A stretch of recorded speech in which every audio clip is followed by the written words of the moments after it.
Hello, my name is Victor Vogel. I am your host for the Nightcap Leadership Talk Show this evening.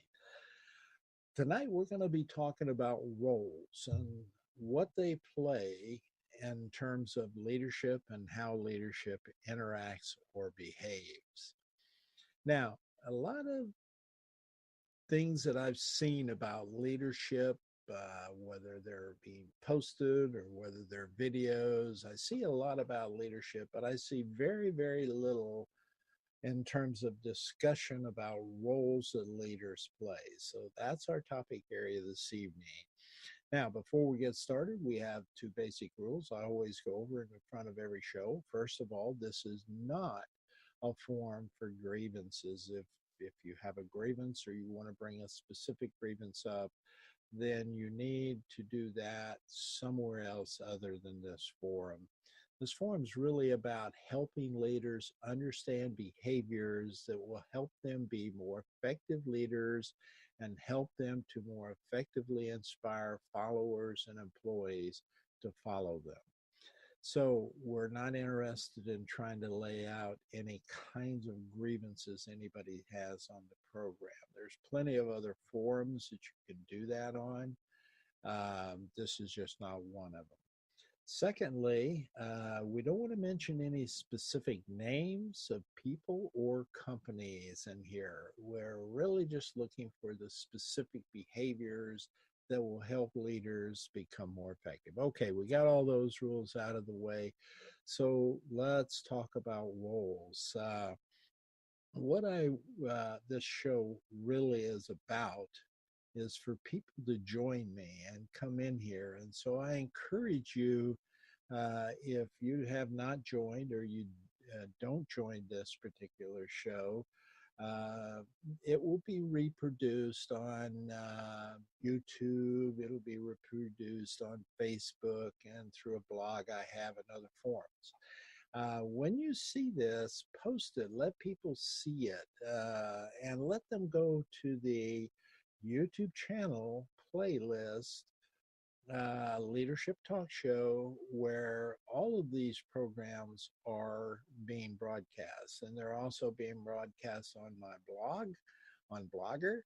And so you can see all of these and also on my Facebook page, Leadership Lost or Evolving. Uh, you can see all of these programs in their entirety, and they're designed to integrate with each other. So we've covered topics up to date on culture, covered topics on ethics and morality, and other areas that have to do with leadership and leadership behavior. So each of these tend to integrate, and you can see later, you'll be able to see on a lot of the promotions I do, there's a little slide that shows the base and the pyramid that I use to build leadership effectiveness and behavior. I've spent a lot of time working with leaders in major corporations, large corporations that are international, small companies that are entrepreneurial based, and even individuals like lawyers who have specific needs. And I found that basically all of these principles that I'm providing in this pyramid of leadership development basically apply for most of those. I'm doing these shows primarily because I believe that leadership is a lot more complicated than what you're receiving in terms of the information that's out there. I'm afraid too many people have taken the concept of leadership and moved it more into a marketing tool versus a professional tool. And leadership is a profession. It is not about selling books. It's not about selling seminars or speaking engagements or anything like that. Leadership is really a profession that requires people to become very dedicated to it and understand it. So each of these component pieces that I cover tend to build on each other so that you get a good understanding of what it takes to be a leader as a profession, and not just something that is a stepping stone to the next pay grade, or to the next seminar, or to build a consulting business out of. Leadership is truly a profession, and it is more complex than the 5 or 6 things that people tend to list. I've noticed, I don't care what it is today, what people like to hear, obviously, is the 5 easy steps. Here are the 5 best traits to being a leader. Here's the 5 fastest things you need to do to lose weight. Here's the 4 or 5 different things you need to do to have self-awareness about yourself.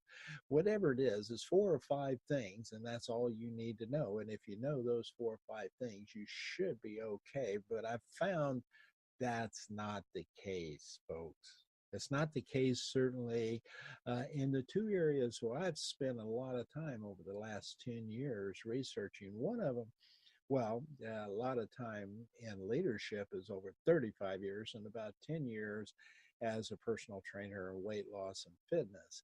And I will tell you this, there are no 4 or 5 simple answers to either one of those things, either losing weight and becoming healthy for the rest of your life, or becoming a professional leader. Taking that position on as what it's designed to be, and that is leadership profession, as opposed to pay grade increase or seminar or book or whatever you want to call it. So, what I am trying to do on this program, very simply, is get people to join me, to log on to, you can log on right now to my Facebook page. If you go to facebook.com/leadership lost or evolving, and go to the event section and click on there, you'll see a code 307 322 5010 for this show. If you copy that URL link, put it into the URL area up above on your browser, and click that, it'll take you to Zoom. And when you go to Zoom, it'll ask you to go ahead and download the program, or it'll download it automatically for you if you say yes. And I encourage you to do that because there's so many things that are positive about that app that allow you to join this program. Now, also at the end of the program, somewhere around 30 minutes into the program, I'll stop the chat and the live presentations. If anybody joins live, I'll stop and we'll have a brief discussion about roles, sort of an educational piece, if you will, on leadership. Until that time, you're welcome to come in here and join me and have some discussions about leadership and the roles that leaders have. It always amazes me how we go past this particular area. I see a lot of things about skills. I see a lot of things about, you know, intelligence levels, or whatever category you want to put on there. But very few people talk about the impact that a leadership role has. So tonight's that night. If you want to sit back, go get you some coffee, or maybe put some Baileys in your coffee. I know I have my coffee here. Hold on one second. No, that's good coffee. It's a hazelnut coffee. I've already had my nightcap, by the way. I had my Manhattan martini, and I'm ready for this show. That's for sure. But the roles are very critical. They're an important part of helping you understand. Now, all of the stuff that I'm sharing with you, whether it's about culture, whether it's ethics and morality, whether whatever those topic areas are that I've covered to date, plus this one about roles and more to come, you're going to find that um, these areas are designed to help you decide a couple of things. One, is leadership really for you? And it's not necessarily for everybody today. Think about that. Today you don't have to be a leader if you don't choose to. You really, leadership is not an easy task. It is not something you want to step into if you think it's the easier road to take out there. It's not. It's not an easy approach. It's not an easy profession. So if you think about leadership, people over time, if you work in one particular area for 10 years or 15 years, you work for a company and you have somebody start with you, and 15 years later, that person is a different person than the one that you started with. And you see that happen all over in businesses. And it's something that I wonder whether people really think about when they think about leading people. You've got to understand the person that you are starting with is not going to be the person you end with. They're even if they are the same person, they're not going to have the same personality. They're not going to have the same life experiences because they go through a lot of changes over that period of time. And in the meantime, you're going to have people who leave you and people who come on board. Okay. So you have to cope with all of those changes. And that's the only certainty about leadership is it will change.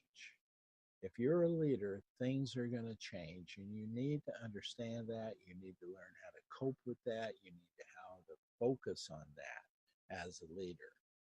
It's really kind of critical in terms of your ability to be an effective leader. So what really helps, or what I have found helps when I'm talking about leadership or I'm sitting down with across from a leader who I'm trying to help, um, it helps me to be able to lay specific things out on the table for that leader. Things that employees and followers of that leader have told me during interviews and surveys that I've done on them. They've told me how uh, that leader behaves and what they need to be inspired to follow that leader. That's pretty astounding. It's very, very powerful information that leaders seldom ask for, always at their fingertips, but they just don't quite understand the need or how to get that information from employees. So, they hire guys like me to come in and talk with folks primarily because we're not associated with them. You got to understand when you're a leader, by definition, you are unbalancing the power. You are placing by your position, in some cases, we talked about this in the power bases of leadership, you by definition are unbalancing the power. And so when you do that, you have to, as a leader, learn to go a few extra steps in order to be able to gather information from people that are out there in your employee ranks that will tell you exactly what they need to do to be inspired, to excite them to achieve excellence that they haven't achieved before, to get excited about doing the job. This is what a leader has to have. This is the information they have to have in order to behave in the way they need to behave to get employees excited. So that is something that I um, don't see happening a lot out there. It is A reason why a lot of people hire consultants to come in and do this because they feel like maybe employees will talk to them. Well, let me help you out. Yes, they will talk to me. And yeah, I'm skilled at getting them to talk to me. But you know what? So are you. You could do this. You don't need to hire a consultant at $250 an hour or more to come in and help you understand what your employees feel about you. You have the ability and the power to do this yourself. You just have to understand you have that and to do it.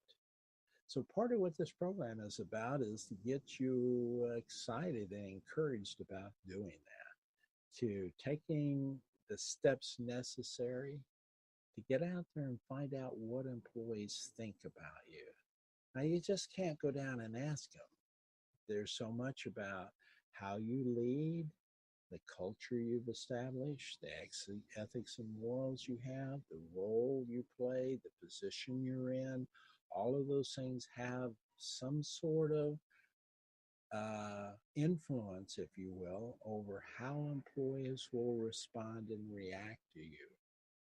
So that's kind of what I'm trying to do. If I can get employees and followers of leaders to join me on this show, actually join me, come on the screen with me, talk with me about, what makes you a leader that you admire and you work with and you're inspired by. What makes that person, what do they do that inspires you to want to follow them, to get you excited about doing what you're supposed to do, but even doing it beyond what you're supposed to do. Okay. That is important information for leaders to hear. And we can get it out there if I can get you to come online with me and talk with me, either chat with me. You can do this on chat. I mean, I have a chat form up here. You can see it off to the right of your screen, I believe it is. And if you chat with me, that's fine too. I can respond to the chats. But you can also talk live with me by joining me on this program at the number 307-322-5010. Just go into zoom.com and join a meeting. And that's the ID number for this meeting. And once you're in here, you can go live with me. I can put you on the screen with me. I could have up to 4, 5, or 6 people talking at one time about, amongst each other, along with me, about the things that leaders can do to get you excited about being engaged in doing your job. Not just engaged in doing the job, but doing it well.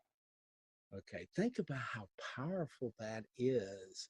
If somebody could then go back and listen to this program and listen to that discussion and say, oh my gosh, if I would have just got out of my chair, out of my office, and gone down and spent some time with these folks, even if it's at happy hour after work, just talking about, hey, how are things going? How are you seeing me? How do I learn to be open and encourage people to talk to me? Well, you have to disarm them. You have to understand about those power bases. You have to understand who they are, where they're coming from, their value system, etc. These are the things as a leader that will get employees to talk to you. Once you get them talking to you, once they can trust you, once they see the consistency and the compassion and the congruity and your communication and the integrity you have, and the competence that you have as a leader, once they learn to trust you, in other words, they will be glad to sit down and talk with you. Once they do that, you'll know when you're going right or wrong. If you're taking a wrong turn, they're going to let you know because they trust you're not going to beat them over the head with it or that you're angry about it. In fact, you encourage it, you love it, you want to hear it. And by the way, you will get off track. Nobody goes on track 100%. I'm sorry. It just doesn't happen anywhere. Okay. If it's happening, it's probably happening by mistake, unfortunately. And it will also unravel by mistake. So that's something you need to consider as a leader. How do I get my employees engaged? How can I get to them? How can I get them to listen to me? How can I get them to trust me? How can I get them into a relationship where we can work towards the goals that we need to achieve that will both benefit them and me as a leader? Those are the things you need to learn to do. Those are the things we're trying to describe for you in these programs. And if somebody doesn't come on and help me do that, then I'm simply going to present an educational piece about these. But the power, the real power that can be had from a program like this is not for me teaching you from what I learned about helping leaders. The real power are actual employees, actual followers who get on this screen with me and talk about the things that excite them and help them to be successful. Because a vast majority of people out there in this world are going to be followers. They're going to be people who, by definition, want to be successful. Okay? And they want you to be successful.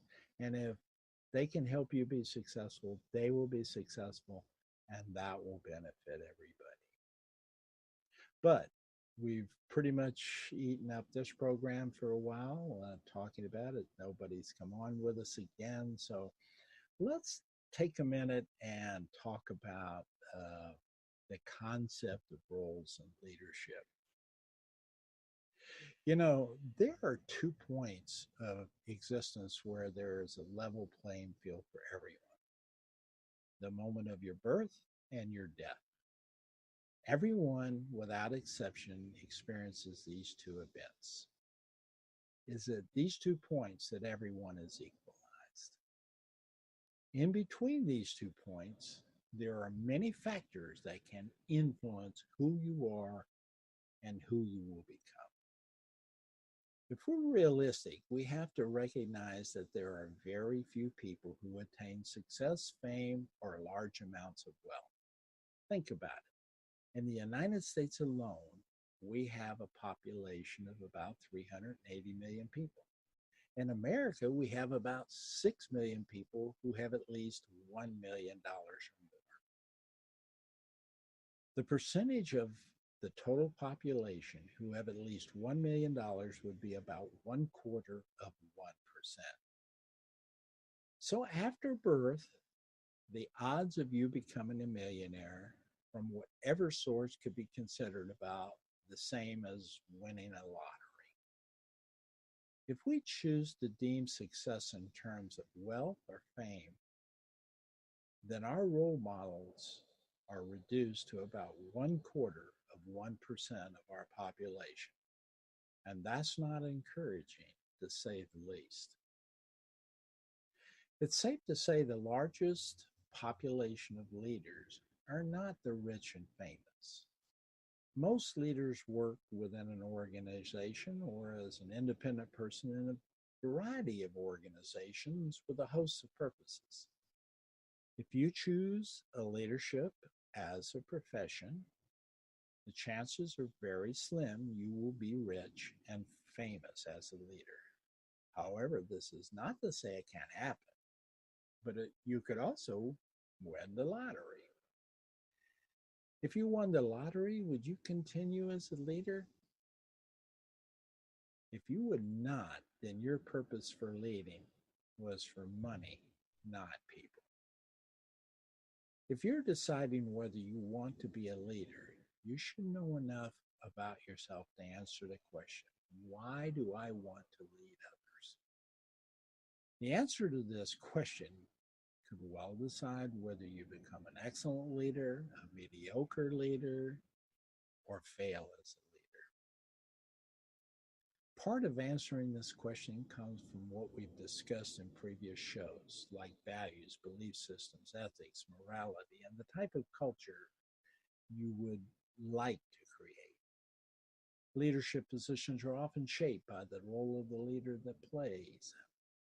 For example, a military leader lives in a culture steeped in tradition, dedicated to ethics and morals. The military leader often assumes a leadership role because of strong dedication and loyalty to the country.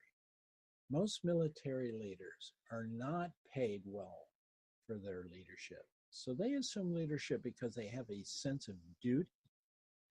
The military is one organization where you can remain an enlisted person and still be seen as a positive contributing light. Words like honor, duty, and country mean as much to an enlisted person in the military as they do to an officer. So a military leader or officer sees their position as a role.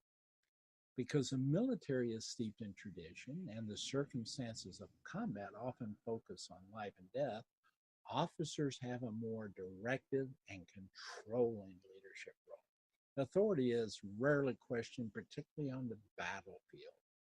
If you decide to join a corporation, for example, or a company, you might find yourself enjoying the work and even excelling in your current position, and look at leadership in this company as a means of assuming greater responsibility within the company. Companies, for the most part, are not as traditional as the military and range from both hierarchically structured companies to collegial or team-based organizations who are less controlling and more concerned with innovation than controlling product or sales. The leadership role in most of these organizations is more influential than directive and control. In the military, personnel are obligated legally to a certain term and cannot resign without cause. In civilian business, a person can simply walk away from the job if they choose not to be employed at that company. This means a leader has less control of civilian business employees than a military officer has over soldiers. This is often why an excellent military leader many times finds it difficult to lead in civilian environments within a business. The military is a directive, controlling environment, and that's the role they play. And the business leader is an influential role. Let me see if I can show you this in sort of a graphic format. Hold on one second. Let me share my screen with you and see if I can pull this up. There. You can see here the military, the concept of military and directive controlling role in leadership on a continuum with influential collegial or a team-based leadership, which are more like companies like Amazon, Apple, and Google. Okay? So let me go on just a little bit further. This is why successful business leaders use power bases that are conducive to influence employees because they have little to no coercive power to command an employee to do something they do not want to do.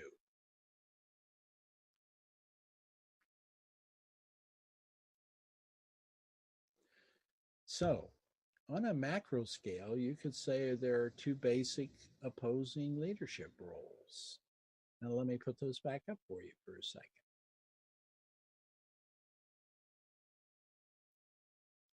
There's the directive and controlling role and the influential or collegial role.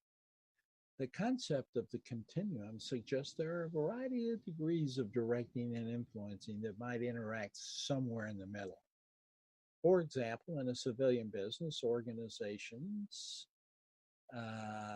and there are certain ways a leader can lead using coercive power bases, such as controlling by using raises and bonuses against employees. Leaders can use promotion as a leverage to coerce employees into a certain behavior.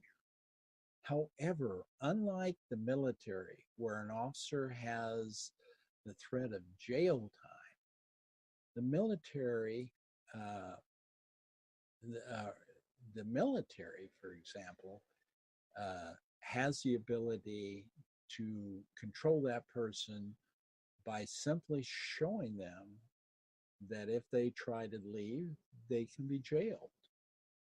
But business leader can only use these tools like wages, promotions, hours, reduction of hours worked, etc., to a certain extent before the employee leaves the organization voluntarily.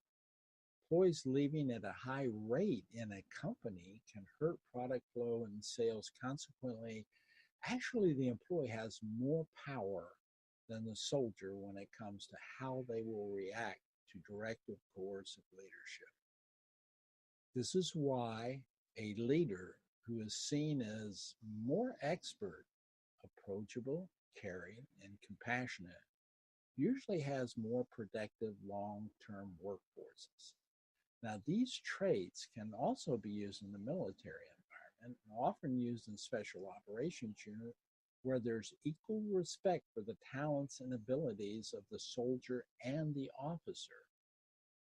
Now, to break these down further, in the business world, there are those who see subsets of roles within these major categories. For example, business leader may have the role of establishing a vision, mission, and culture of the organization and gaining commitment of employees to these important issues. And that's a strategy role. The business leader may need to assume the coaching or educational role to help employees learn more about their responsibilities and improve in certain business environments, say, like Silicon Valley technical companies. A leader may assume the role of a team head, leading innovative ideas within a team and consequently switching out of the leadership role with others. I'm sure if we had more time, we could discuss a myriad of roles on the continuum of directional or influential leadership roles.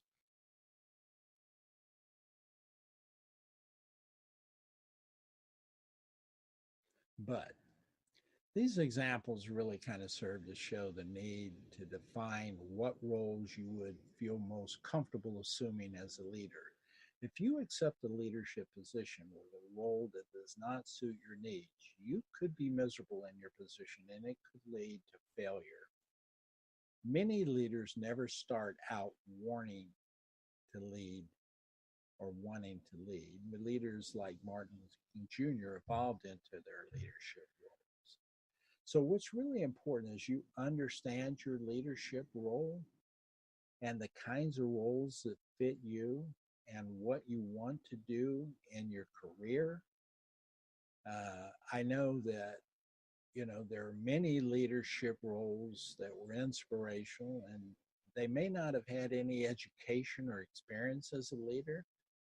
I mean, we could look at people like Jesus Christ or Nelson Mandela or Mother Teresa. None of those people, I think, sought to be leaders. So, to summarize, it's important you know your leadership role that best suits you, and whether it's controlling a directive or more influential and collegial. Which one of those are you going to work best in? Then seek the organization that has those roles. Understand that within your basic role as a leader, whether it's directive or collegial, you will play many subsets of roles like team leader, coach, counselor, educator, or even a mediator. Understand everyone has a chance of becoming a Steve Jobs, a Jeff Bezos, or President of the United States. Just realize the odds for most people are about the same as winning the lottery. Finally, the most impactful leadership is within the many leaders assuming the many roles in our country that help us remain free, assume the role of financial leader of the world, remain the biggest innovator in the world, and sustain being the most successful country in the world. We are America because of the many leaders leaders throughout all organizations and the many employees throughout all organizations and their inspiration they are allowed to exhibit, not the few rich and famous that are seen constantly within the news. The everyday leader is the hero and role model in America. And that's what I want you to understand about leadership. It's not that out there person that you're after. We don't have a lot of role models out there in our country today.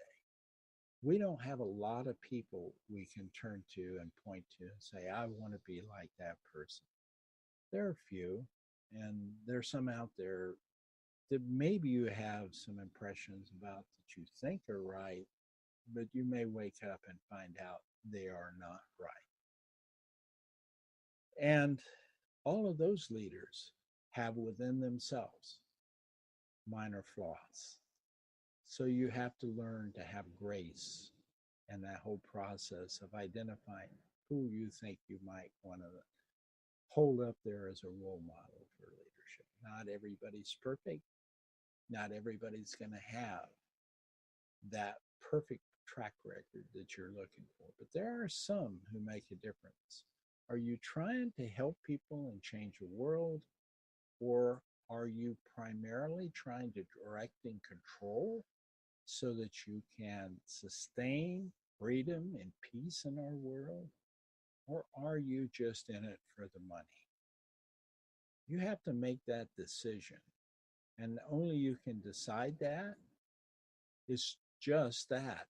Leadership is not as simple as 4 or 5 key traits that will make any of that happen. Think about those things. Changing the world, okay? Protecting and guarding and safeguarding our freedom in the world, and building the financial economy that leads the world. None of that is as simple as 5 easy steps. And the leaders who do that did not do it in 5 easy steps. Okay. And for every one of those, Jeff Bezos and Steve Jobs in the world, there are millions of leaders and employees who make that happen underneath them. And if they are really good leaders, that's who they recognize as making it happen. Okay? So that's what I want you to know. I appreciate you staying with me this evening and talking about roles in leadership. Uh, we will be talking about other areas like communication and strategy and kind of branding who you are as a leader down the road. So these are some of the topics that are going to be coming up. And this happens every Wednesday at 9 p.m. to 9:40 p.m. Eastern time zone. Okay, so whatever time that is, whether it's daylight or not, it's Eastern time zone. And I will be here and we'll be talking about that area. What I hope you would do is this for me: share this information with people. Send this video out to others. Send them to my blog, send them to my Facebook, send them to my YouTube channel and the playlist in that channel. Send them to this information.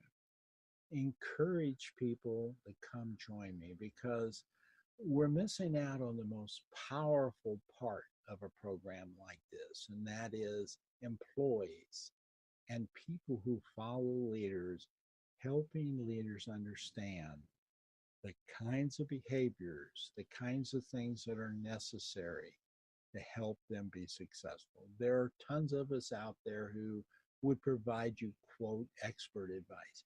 But the real expert are the people who follow those leaders, the employees, the followers, the many people who get inspired by leaders. If we want to have future leaders, great leaders, we need to let them know that. Okay, I'm Victor Vogel. Until next time, I hope you sleep well. I'll see you next Wednesday, 9 p.m. Have a great evening.